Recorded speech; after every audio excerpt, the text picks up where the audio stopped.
الحلقة هذه أنا عايز أرد على الناس اللي بتتكلم على أكلة الرز، والناس هذه استفزتني كتير. لازم نعلمهم إزاي ياكلوا رز، شكلهم هم ما بيعرفوش فإحنا هنعلمهم. خلينا نقلب باطنكم معايا. أهلا بكم بحلقة مش بلعومي، حلقة بس عدى انت.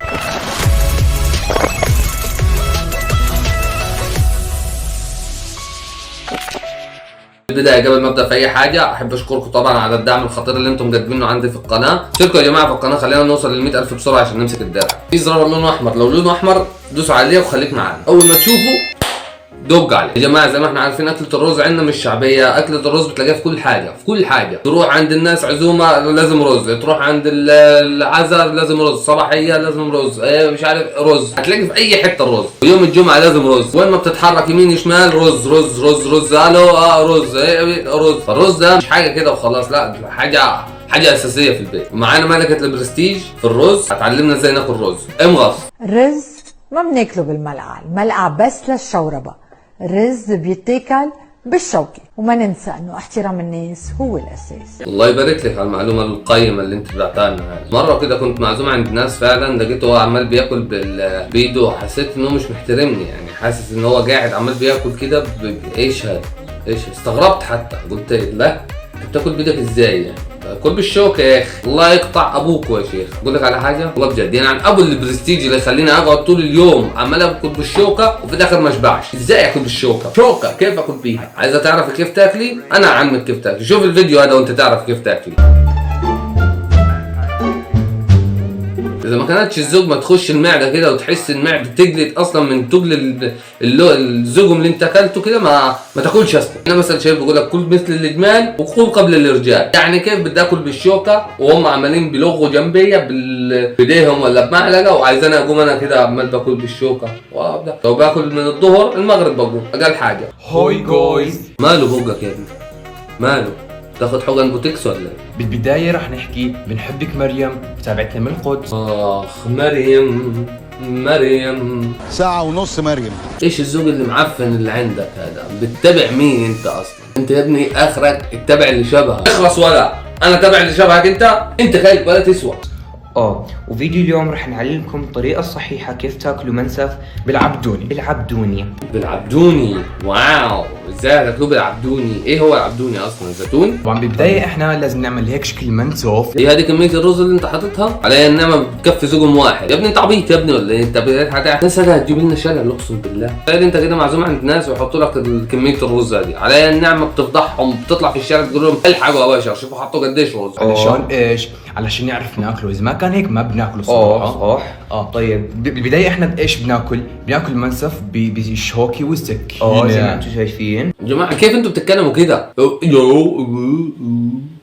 مالهم الحتتين هدول عندك؟ مالهم؟ وجعينك ولا حاجة؟ في حاجة وجعك يا حبيبي؟ ولا قاعد على حاجة وجعاك ولا ايش حكايتك انت؟ وبعدين كمية الرز اللي انت حاططها دي اقسم بالله ما تكفيش يا ابني. لو انت عامل رجيم لنفسك يعني، بتعلمنا بروتوكول ايه يابا؟ بروتوكول ايه يا حبيبي؟ احنا بناكل ده اسمه اكل. تملي معدتك كده تحس ان دي يا لازم شوكي وسكينة. بعدين بنيجي بنقطع الشقفة شوي، بنحط حبة لوزة بس حبة لوزة واحدة. لا يا اخويا، لا يا شيخ، لا حبة كاملة، خد نص، بلاش حبة كاملة. وبعدين بنحط الرز هيك بالشوقة. اوه ماي جاد، هحط اللوزة بالسكينة. اوه ماي جاد، عيني نعمة. لو انت حاسس باللي انا حاسس بيه الله يبارك لك. يعني هذا الاكل البروتوكول. يعني لو عايز تاكل بالبروتوكول كل كده، هات لك، عارف انت كوبايه الشاي الصغيره هذه بتاعت الشاي بتاعتنا، اكبس في ديك امها الرز وطبق وتعمل كده وعمل كده واتفضل. حط لك كام لوزه جنبيها وكل المغرب. عندي سؤال هموت واساله، انتوا دلوقتي لو قاعدين في الاوضه وطلع عليكم صرصور بتعملوا ايه؟ صرصور. بعدين وبتاكلوها. طبعا ثاني اشي اذا حابين تاكلوها مع لحمه، تمسكوا اللحمه زي هيك تحطوها بكل بساطه. بالضبط. هي فين اللحمه؟ بجد والله فين اللحمه اللي اكلها؟ انتوا شفتوا اللحمه اللي اكلها؟ يا اخي عارف انت السريايه دي اللي بتقف هنا ما بين السنان كده في الطاحونه ورا؟ تمام.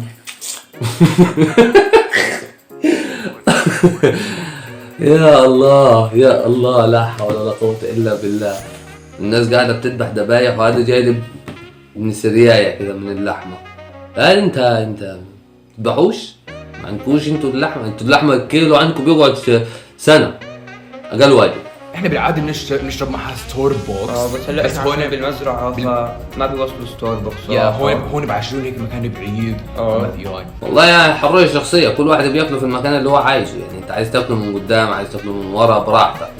رجعلك في الاخر زي الشباب الطيبة يعني. وبس جايز حابينا اعملوا لايك سبسكرايب فوتوا على حساباتنا عشان تتعلموا اكثر. يلا باي.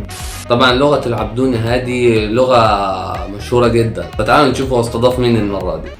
هاي جايز، اليوم انا واحمد هلا اليوم رح نعلمه كيف يحكي عبدوني، صح؟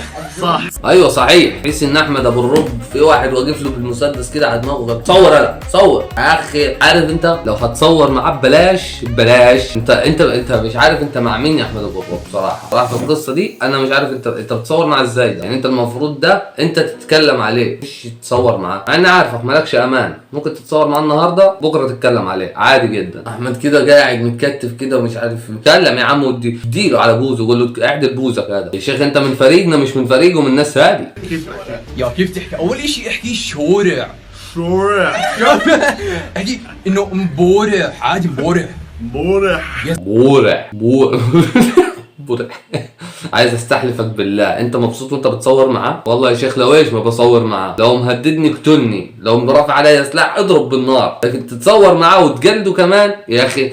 اعطيله فلوس وخليه يمشي، مش تاخد منه فلوس. واذا ماسك علي حاجه افضحني يا راجل. واذا كان مديني فلوس احشرها له في بقه. واذا كان هو واحد من المتابعين بتوعي مش بس بكسر خاطره، لا ده انا بمسك تليفونه كده وبلوكات كده من ادي نفسي بلوكات كده من عندي. يا راجل غور. مبورح بالضبط. طيب عادي لما تروح تاكل مثلا سوشي بطل يصور. لا لسه بيصور، ما تقلقش يا احمد. تحس ان احمد مهتم بالفيديو اكتر منه. لا مبلا بصور. انت مالك على التيك توك. يا طيب احكي بدي اكل شاورما. نعم شاورما. لا شو شاورما؟ شاورما. يا اخي هذه مش لغه عبدون، هذا لغه واحد كفران شيشه. مش ايه يا عم انت. نايس. وبس جايز. بس صح. بوي جويز. والله بسم الله ما شاء الله عليك يا احمد، بجد ابو عليك. تعلمت بسرعه، ما خدتش وقت انت مع الناس هذه. بوي جويز. باي يا احمد. باي يا حبيبي. وبكده يا جماعه نكون خلصنا الفيديو وخلصنا قصه الرز واحمد ابو الروب والشخصيه البوزه دي. وما تنسوش طبعا تشترك في القناه لو ما كنتش مشترك، وحط اللايك عشان نجيب الدرع ب 100,000. يلا سلام عليكم.